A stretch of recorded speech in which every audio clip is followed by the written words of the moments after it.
A wonderful evening to everyone. This is Sunita from Itus Capital, and I wish you all a blessed 2023. Today, I'm glad to welcome you all to Itus Capital's annual investor call 2022. I hope you all are doing well, and at this time, I would like to thank all of you for taking the time to be part of this call. Please be informed that all the participants will be in listen-only mode. After a brief presentation from our founder and fund manager, Mr. Naveen Chandramohan, we have the Q&A session. Today, Naveen will walk you through our performance in the year 2022 and give us an update on the market. Over to you, Naveen. Thanks, Anita, for this. And thank you to everyone who's taken the time out to join us on this call. In this call, I aim to take you through our portfolio positioning, our portfolio performance in the calendar year 2022. How are our fundamentals of the portfolio today as we speak? Why are we extremely optimistic on the micro in terms of the company fundamentals? How are they been performing? And how we think about risk management in today's scenario. So, like it's our practice, we always start off the presentation by recapping how we ended the September of the previous quarterly call, especially for those who could not make it. We spoke about two kinds of risks in the market. One is micro and second is macro. Macro is a function of liquidity, valuation, as well as the broad interest rates, where things are from a risk-reward perspective.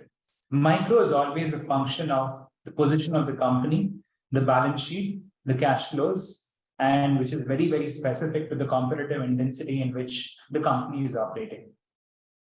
So in terms of how I saw things 3 months back, which really doesn't change much today. We spoke about risks or risk reward being more so towards the downside from a macro perspective. Why was that? Predominantly because the liquidity landscape is changing. And the way we saw things, flows would take time to come back, especially from FII's perspective.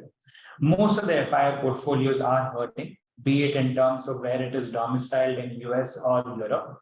India seems to have done well, but when a portfolio is hurting, most of them would take time to reinvest that capital, especially around what is happening with China as well. Going into the year end, we felt that the liquidity was going to be tight. Second, humans in general invest depending on the opportunity set that is given to them. Today, if you look at where dollar paper is from a debt market, Citibank dollar paper is available to investors for 3 years at a yield of 5.7%. To put it into context, the same Citibank paper 1.5 years back was trading at a yield of 1.3%. 4% is a big difference in the market. So institutional investors globally have good opportunities from the debt market to invest. So to come back into equities, we felt it's going to take some time in terms of liquidity. So if the additional risk reward from an equity perspective for a global investor is going to be 2 to 3% yield differential, it really doesn't make sense for them to aggressively deploy capital. Hence, from a macro perspective, we were thinking about things more so from short-term risks being towards the downside. And if you look at how the portfolios have been positioned, especially for the capital that came to us in the last 3 to 4 months, it's reflecting this view as well. Moving on, specifically to today's call, we're going to be covering certain aspects in detail. First, we'll take you through the performance for the year. We'll then look at reviewing the quality of the portfolio. How do we define quality for our own portfolio? We'll start off with updating at a micro level some of the updates on one of our largest investments, what's been happening with the name and how are we thinking about it. We'll also take you through the exits done during the course of the year, both at a partial level as well as some of the full exits that we actually did. And why did we do them? We'll review the global market structure because that is important. And we'll talk about the canary in the coal mine, which is inflation, which is what everyone is interested in hearing. and portfolio positioning, as well as what should investors expect from a forward positioning perspective. In terms of our fund performance, our fund is delivered in IRR, which is annualized since inception of 19.9% net of fees, against Nifty, which has done 14.14% over the same period. We've had a healthy outperformance of 5.6% CAGR since inception. We ended 2022 with a return of negative 2.8%, as against Nifty, which we continue to benchmark against, which did a 4.3% positive over the same period.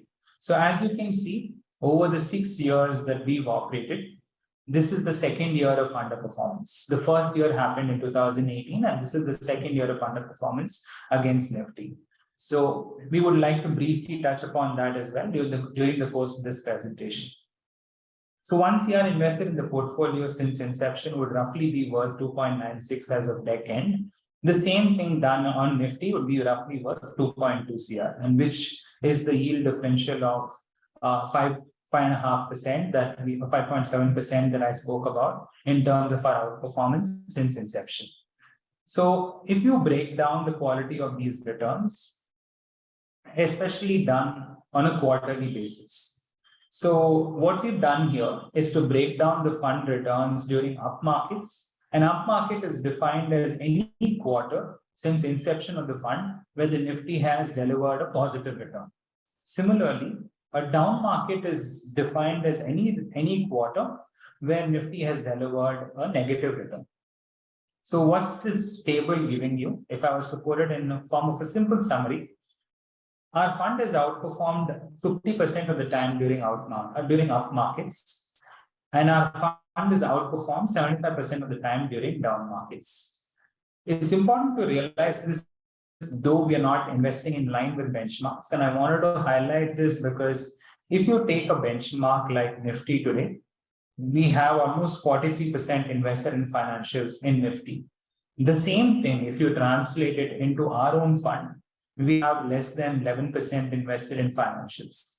So there is always going to be a divergence between what Nifty is investing in and what we are investing in, because we continue to be market cap agnostic and sector agnostic. But at the same time, the reason investors invest in us is for long-term outperformance. And this long-term typically should be looked at in periods of 3 to 5 years. But what's important to highlight is the fact of consistency that we maintain across the 6 years that we manage this fund. Shifting the focus from performance to portfolio quality today. One of the highlights that I spoke about is the portfolio quality since inception being at its strongest. How does one measure that as an investor? I've always maintained 3 levers around our investing philosophy. One is the cash flow growth that we look for in our portfolio companies.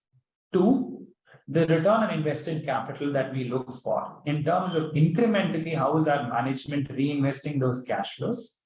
And 3, the pricing power that the companies that we invest in can maintain.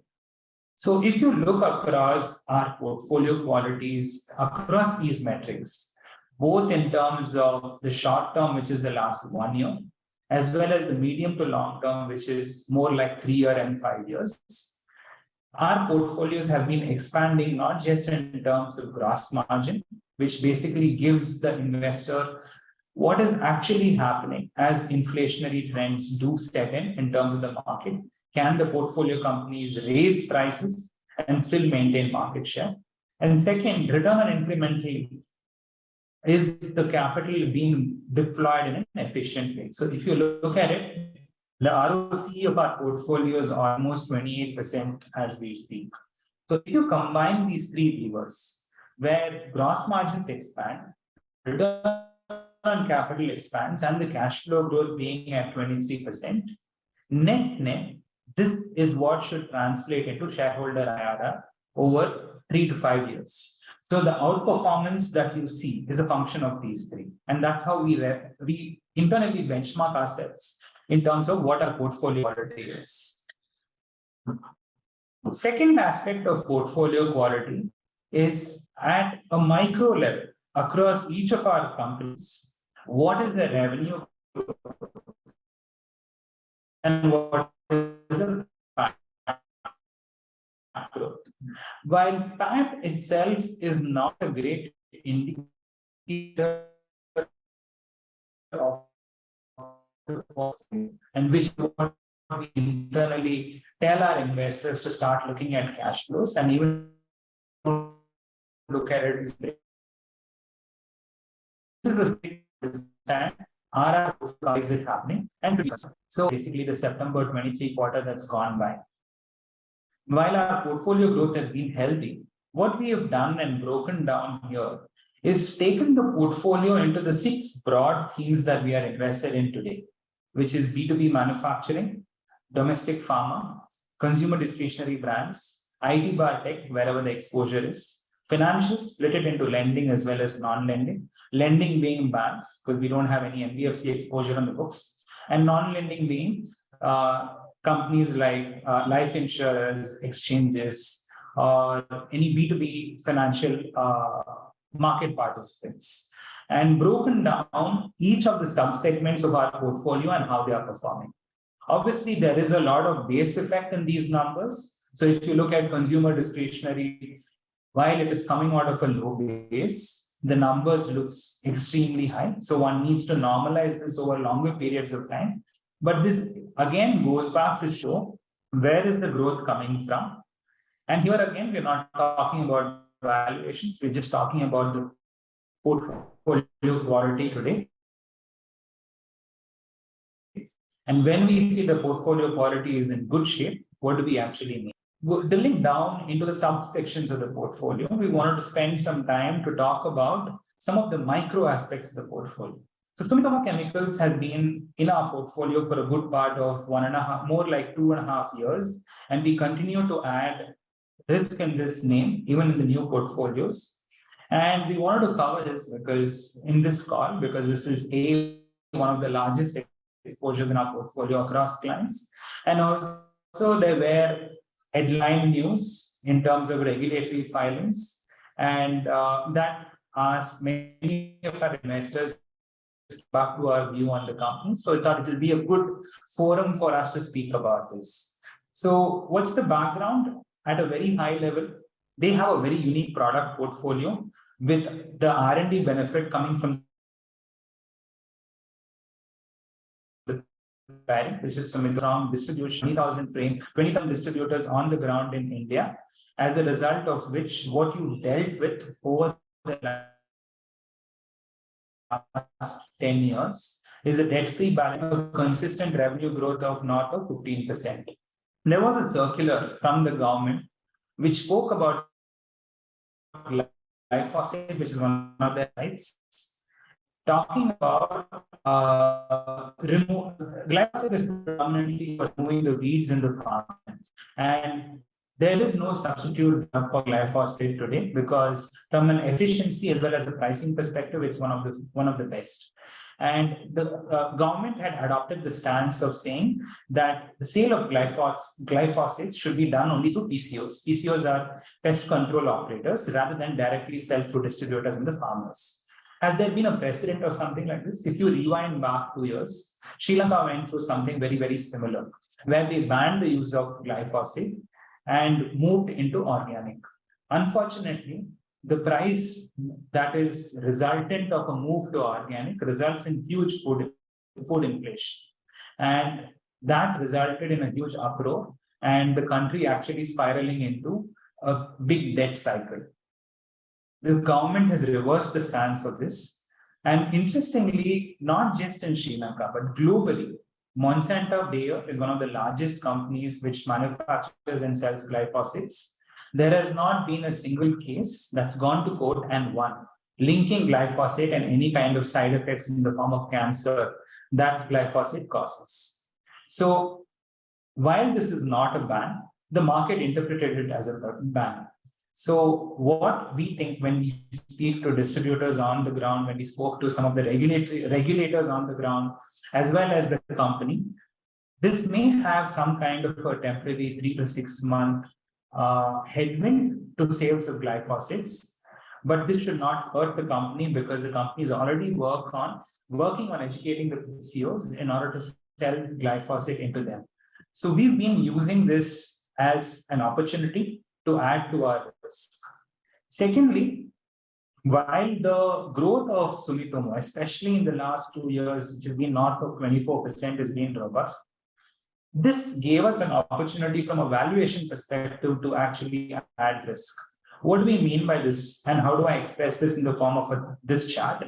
So, an interesting metric that I always tell investors to look at is the enterprise value of the business as a multiple to the cash flows that the business generates. Many people keep asking me whether PE is high and PE is low. I've always maintained PE doesn't give you the full picture. A better picture would always be enterprise value to cash flows.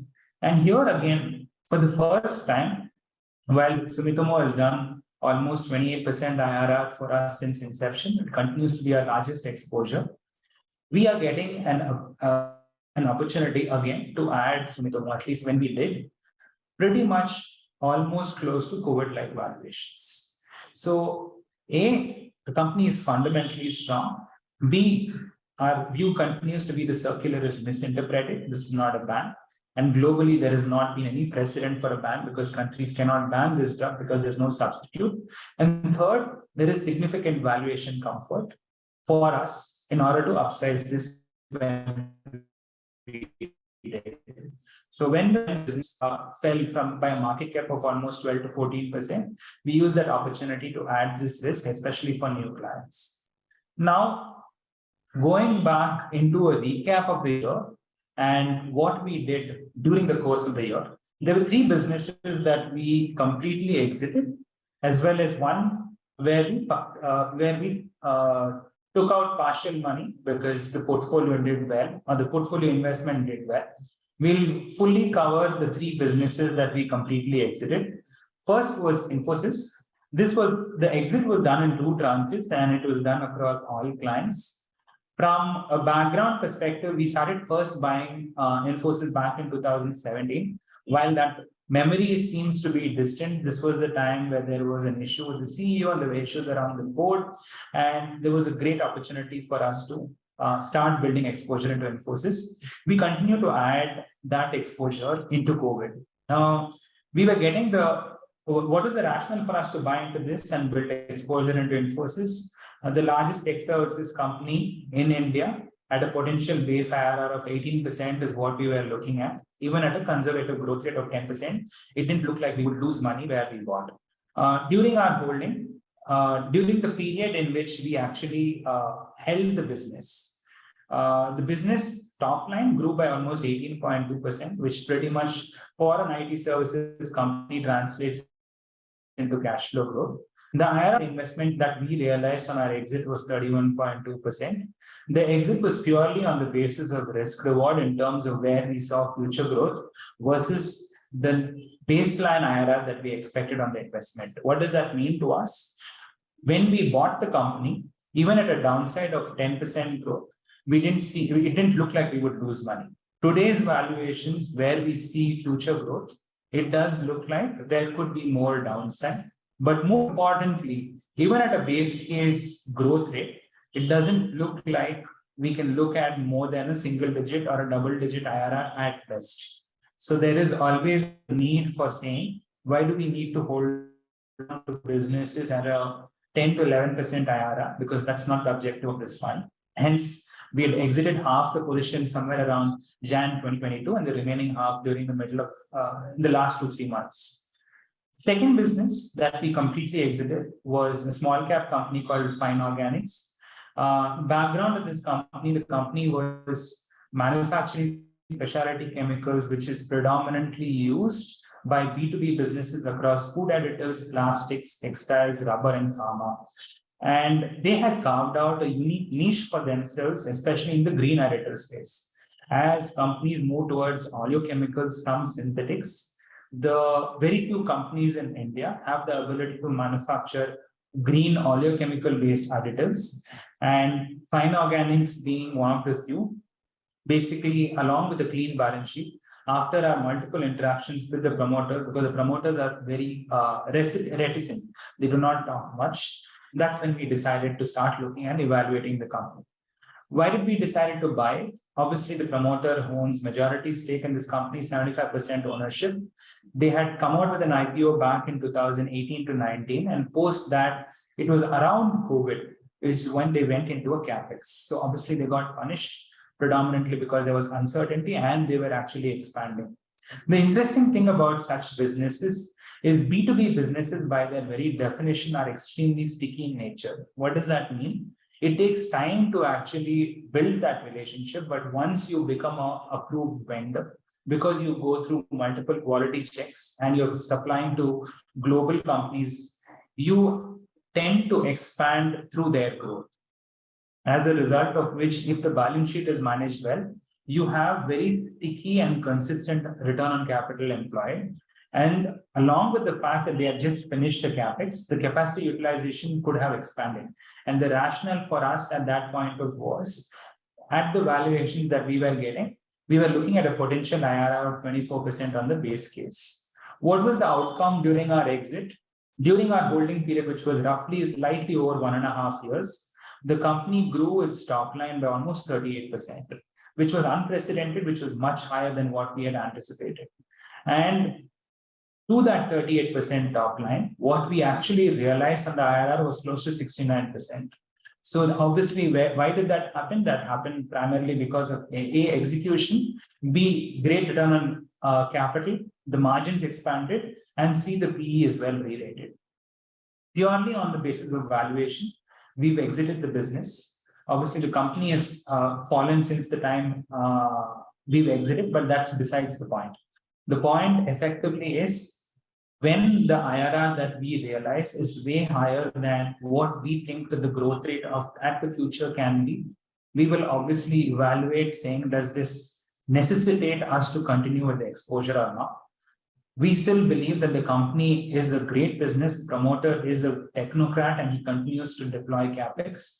But at today's valuations, we think things are fairly priced for this, and hence we've completely exited the business. Third is a business of we've covered this in prior calls, but again, we thought we'd just highlight this. This was again a complete exit. Online BPC was the primary reason why we entered Nykaa. It was a starting position that we actually took. When I say starting position, typically it's 2 to 2.5%. That's how we start off. Predominantly because of Nykaa and entering into their own products, which is what is called private labels. We saw potential for their gross margin to expand from 44%, which is when we started buying, to potentially 60%. And that's how the evolution of private label brands happened. Now, the rationale for the exit happened around three facts.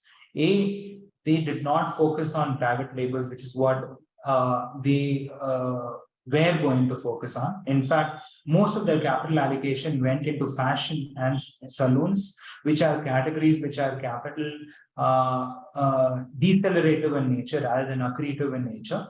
And there were a few exits of category leads in the private label category, which is what we were backing. And during our holding period, though the company grew its top line by 24%, the cash flow of the growth of the company was flat. Predominantly of these two segments, they reinvested capital in, and we decided to take a loss, even though it was at 34%, because the core levers that we were looking at for growth didn't materialize. So the risk management was purely on the basis of the position being a startup position, but in terms of execution, when we don't see things happening on the ground based on expectations, we will exit. Now, going to, so we started off by reviewing the portfolio performance. We moved into the portfolio performance at a micro level in terms of the health of the portfolio. We then moved on to reviewing what we own, as well as what we, and the last position that we exited, which was a partial exit, we continue to own the remaining half is ICICI Bank. So we're not covering that in full detail today. The next few sections, we're going to be talking about the market structure, how we think about risk and how are we positioning for this, and what do we think about the earnings as well as the liquidity risk in the market over the next multiple quarters. One of the things that multiple market participants keep highlighting to us is US markets are cheap because they are corrective, right? While this statement is true to an extent, it's also important to put this perspective around what does this correction even mean to us. Over the last 9 to 10 years, we've been in a structural cycle of the Fed printing money, as a result of which the money supply in the US markets have gone up. What this chart shows you is if you use 2012 as a base, what has actually happened to the money supply? And as a result of that money supply, what has S&P actually done? Right? S&P being the barometer for US risk. In our minds, this money supply is changing. Out in today's environment and going into the future, we are not entering into a regime of easy money anymore. As a result of which, the so-called liquidity that we keep talking about is going to reduce. And that's something that's important for people to understand. What does this chart tell you? While equity market investors generally don't like to look at fixed income, I think fixed income gives you interesting signs around what bond market investors are doing from time to time. So this chart is basically picked off. It's called ICE, Bank of America Merrill Lynch Principles. It's called the MOVE Index. Most people investing in the equity markets like to talk about VIX as a function of volatility. Just think of this index as the equivalent of VIX, but from a fixed income perspective. As you can imagine, as interest rates have gone up, as well as interesting debt paper becomes available to you at much higher yields, the fixed income volatility also picks up, right? So today, if global investors are allocating money into fixed income, it's predominantly because of this.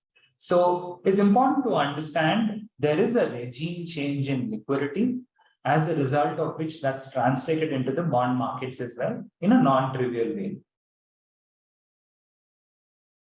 Equity market investors obviously look at things from their own perspective, which is good from a micro, but it's always important to zoom out and look at macro as well. So the so-called market analysts in the US have an estimate of 5% earnings expansion in 2023 versus how 2022 ended up, right? Just to put things into perspective, the average earnings growth at a time where liquidity was at its loosest was 8%. And half of this 8% was funded by share buybacks. So if you ask me the question, how does share buybacks helps earnings growth? It's because earnings growth is a function of its EPS growth that we are talking about. So there is a numerator, which is your actual absolute earnings, and there is a denominator, which is the number of shares. When you buy back shares, you are reducing the denominator. So that actually has a natural impact on the EPS growth. So most of your last 10 years growth was actually funded by share buybacks. And the remaining part of it was funded by 4% of earnings growth.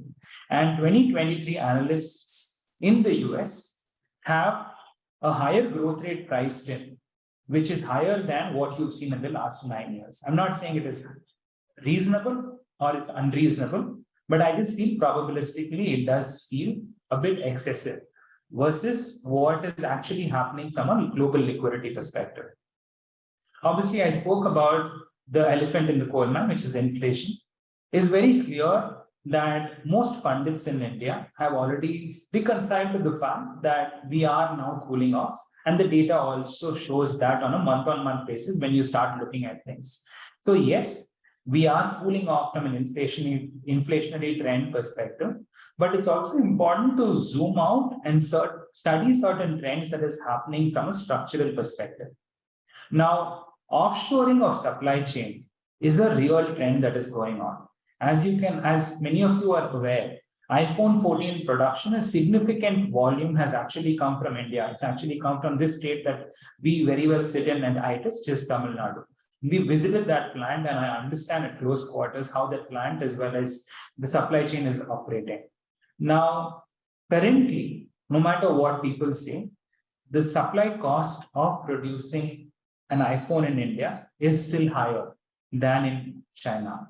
Now, obviously, it could change over the decade because of volumes picking up. But if you start looking at iPhone 14 costs, you will see that in the price. US and Europe have taken their debt levels to around 250% of GDP in the last decade. Now, the implications of this is the economy must grow and the governments have to fuel this. Debt to GDP is no big deal, to be honest, in terms of fueling it at a government level. Why is that? Because you can fund that through growth. How would they have to fund that? They could only fund it through higher inflation. Because if you think about it, you have to increase nominal growth. In order to increase nominal growth, you have two levers to play around with. You have real growth and you have inflation. So if you have to increase my nominal growth, I will have to fund my real growth and I have to fund inflation. So this is not me talking about it since time immemorial in the last 70 years. The proven way of getting out of high level of debt is to actually grow aggressively. And in order to actually grow aggressively, governments do that by actually giving a government guarantees. And that's what you're already seeing today.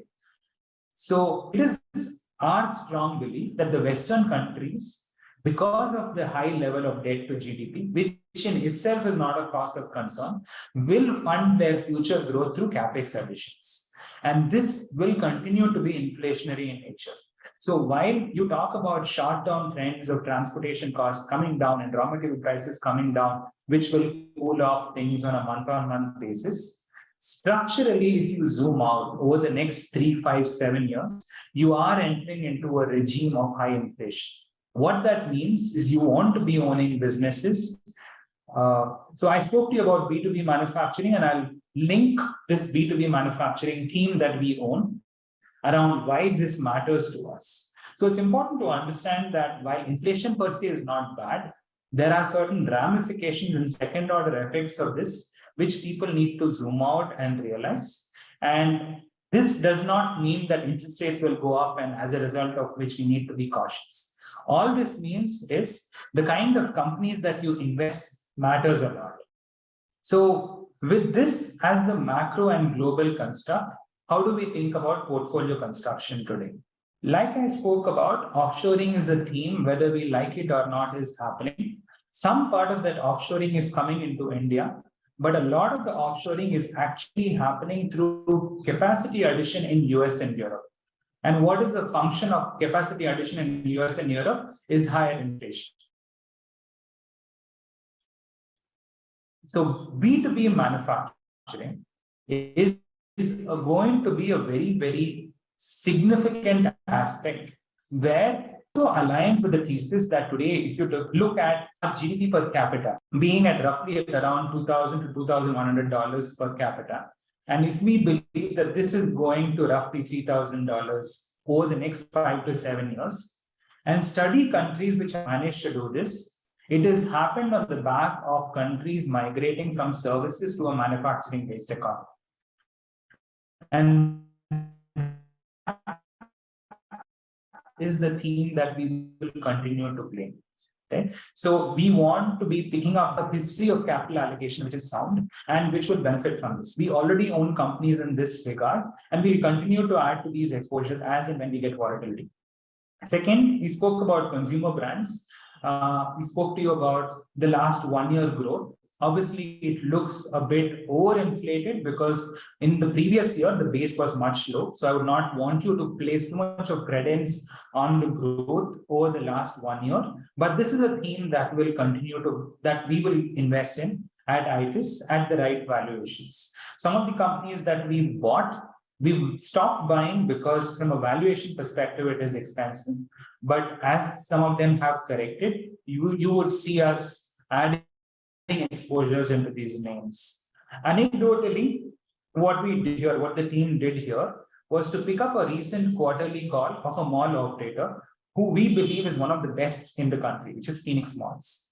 So what this statement says, I'll just read the statement. Consumption in Q2 FY23 stood at 2,199 crores, and the growth rate was fairly significant at 18%. This is some of the highest growth rate the company has ever seen since inception, along with almost a significant capacity utilization that the company has not seen.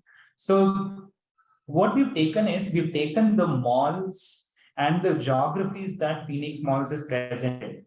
And we've taken the top 6 locations, which is basically Palladium in Bombay, Bangalore, Pune, Mumbai, which is not the one in Lower Parel, but the other location, as well as the one in Chennai. As you can see, from Q2 FY20, which is pre-COVID levels, the growth that the actual mall consumption has seen in the last 2 years. So clearly the growth is coming back. The important thing is to ensure that you combine it with a sensible valuation before you take effect of some of the portfolio companies that we want to be adding exposure to. 3 to 4 other themes that we are playing. Domestic pharma, like I've always maintained, we'll continue to own branded pharma, plays which are backward integrated, especially which have better control of their raw material pricing. Financials, we own banks, we'll continue to own banks, but at the right valuation. Non-lending financials, these are companies that we've owned and we'll continue to add. And niche IT, in this place, we own L&T Technology Services. We owned Infosys, but like I said, we've completely exited Infosys. So some of the names that fit our thesis have been highlighted here. So going into the end of the presentation, what are the key takeaways for you as an investor or a partner? The portfolio fundamentals are at its strongest ever, and I'd highlighted to you how we measure what is strong as far as we are concerned.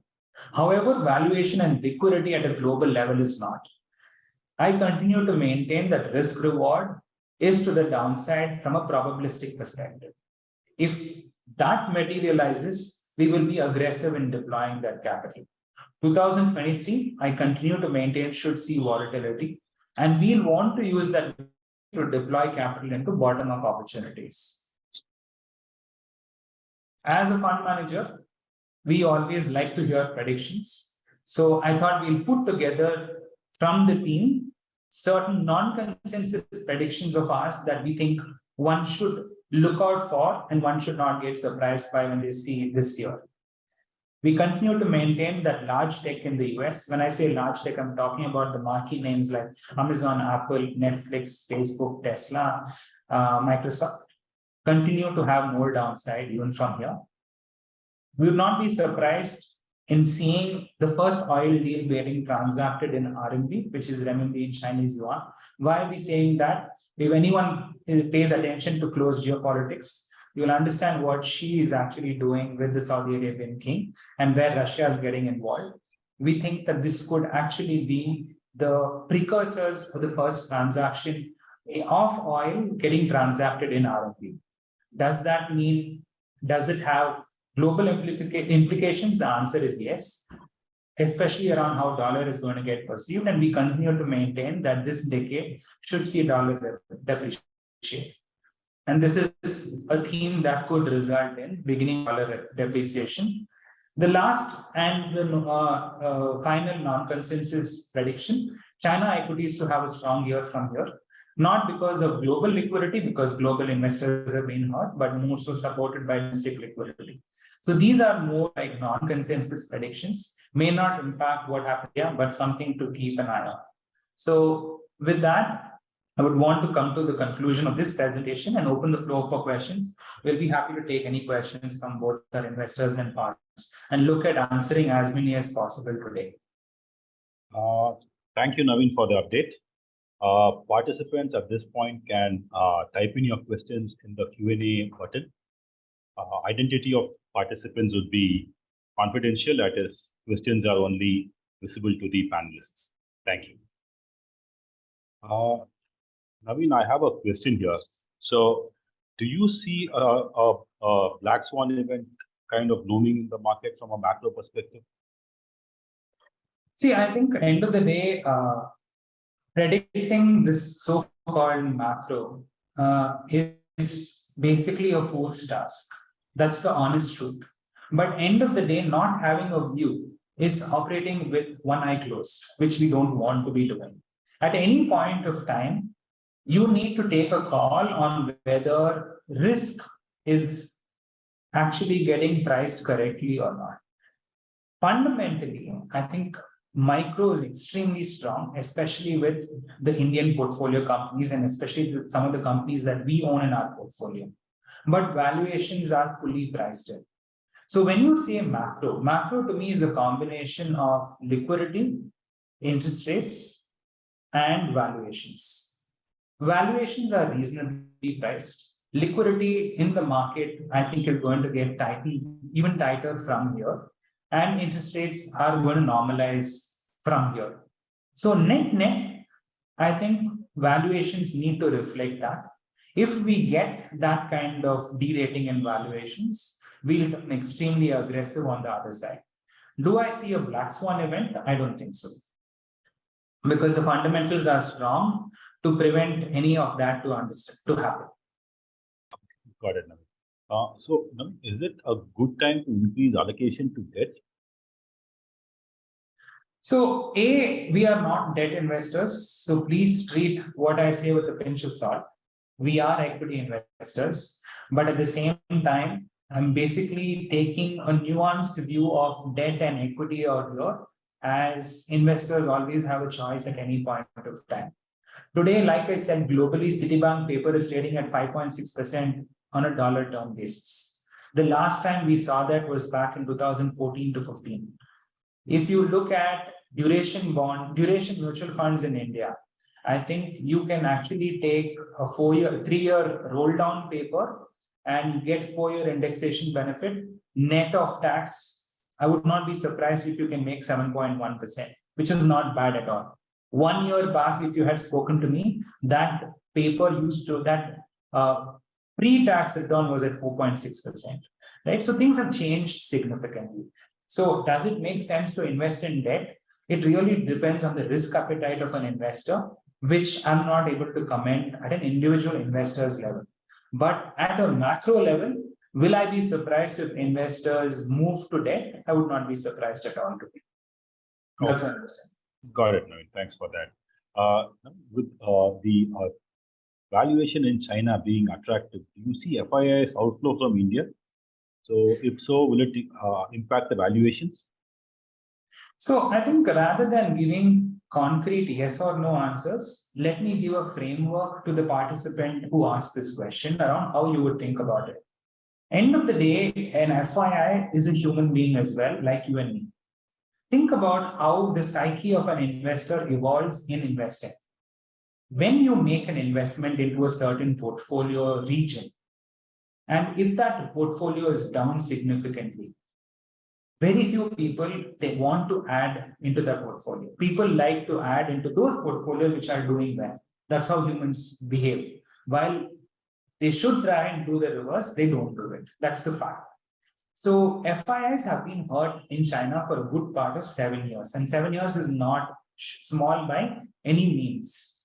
So will FIIs aggressively pull out of a region to invest in China? I don't think in a daring hurry. But will domestics invest in China? I think significantly. So let me just, before winding up my statement, give you an anecdotal evidence such that you can decide for yourself. Today, the top 5 global consumer companies in the world, 3 of them are from China, and they are available at a trailing multiple of 12. And if you are telling me that that may not be attractive, you will have to take that decision. So I think people have gotten hurt, but the valuations are compelling. People will strike a balance, but I don't think people will pull out of money of a region and invest in China aggressively. The reason I'm saying 2023 should be a good year for China is because they are opening up. Interest rates are still low. They are not aggressively tightening, and domestic liquidity is high. So the macro conditions for China is very similar to how US was in June 2020. June 2020 in US was fueled by domestic liquidity rally, and I see something similar in China. So that's my view there. Got it, Naveen. So now, what is your view on IEX? because it's So come I down. think IEX obviously has been our big underperformer in 2022. And I think the valuations, obviously, with the benefit of hindsight, was expensive. The growth rate from an addressable market was significant. So there were two risks, right? Investors who've been on our calls for the last 2 to 3 quarters have asked me the question from a competitor perspective, because there was a second exchange that was formed, and people were like, is the IEX falling because the competitor will take market share from IEX? As you can see, the competitor tried to undercut IEX on the price, but has made absolutely no dent in terms of the volumes, because exchange is a network effect. Today, even if BSE reduces the price of transaction to zero, you and I cannot move from NSE to BSE because you want to trade in an exchange where there is liquidity. So the first risk that the market was worried about is kind of being taken out in the short term. The second risk is what is going to cause the growth to come back, because the growth was flatlining for the last few quarters. Jan 23, there is a government circular which is coming into being, where the government had charged both the buyer and seller double fees, as a result of which volumes moved out of the exchange for some time. With that getting reversed, you should see volumes coming back into the exchange. So the growth rate should come through from three levers. The short-term power market should continue to come back. The government circular of moving the power market on the exchange only from 15 days to 30 to 45 days should start looking at higher, longer term volumes also coming onto the exchange, along with IEX quietly doing few things around things like green contracts, carbon credits. These are new products that they have introduced, which will take slightly longer time for you to see material volume and expansion. So all of this put together, I think the growth should come back. The valuations have been derated. And as you see the growth come back, we look at the company continuing to do well from a longer term perspective. So that's the view from a fundamental perspective around why we continue to own the business. Understood. Now, how do you view the IT industry? And how do you see L&T technology services over the next 1 to 2 years? And also, what do you look at how when dollar depreciates, how would the services company operate? So, okay. So these are three large questions within one question. So let me first try and unpack each one of the questions. First, you spoke about currency depreciation. I think this is one of the biggest myths that is being sold, right? Where you say that if INR depreciates, our IT services will benefit, right? If that's the case, please go back to 2010, where dollar INR was at 38, and to 2019, where dollar INR became 74, right? In this 9 years, look at the actual IT services growth rate in India versus globally. There has been absolutely zero impact of dollar appreciation, of INR depreciation on the IT services. Why is that the case? You speak to any senior level manager. Today, in the globalized world, people are smart. They will renegotiate contracts based on your exchange rate.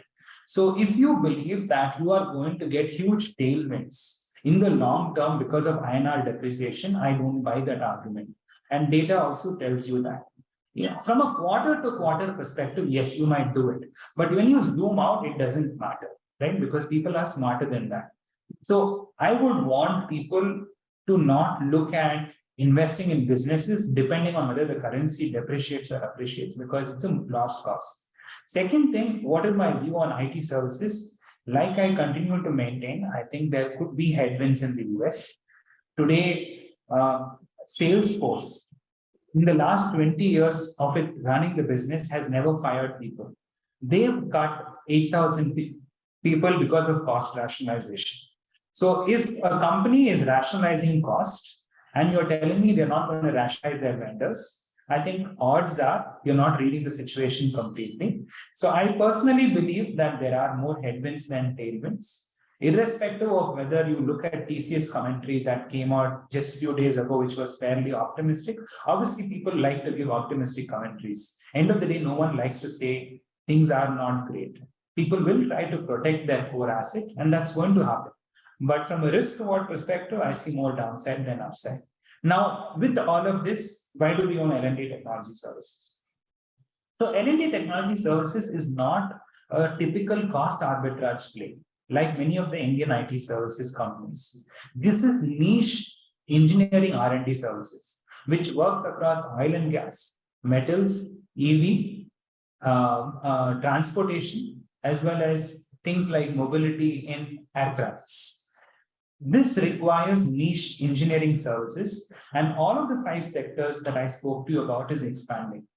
Will valuations of LTPS get derated because of if there is a global headwind? The answer is yes. But within all of this, I still believe this is one company that can continue to maintain margins even in a difficult market. So far it has, and I continue to think they will, because all the 5 sectors that they operate in continue to be globally expanding, and companies seem to keep deploying capex. So if it was a typical cost arbitrage company, I would be very careful, but I don't think L&D Technology Services is that. So that's the reason we own it, and we'll continue to buy it if we get better opportunities from here. Understood, Naveen. Thank you for that. Naveen, another interesting question here. So as a fund manager, you would have biases. So what are the steps you take and the team takes to reduce the impact of these biases? So I think, like I said, a fund manager's job is to evaluate both sides. I think historically in our country, most fund managers have hidden behind the fact that I invest in micro, so it doesn't matter what happens. My companies are good, we'll all do well in the long term. Now that's true, but I don't know what long term means. So my job is to manage both short term as well as long term. Right? So it's always important to see things from the other side.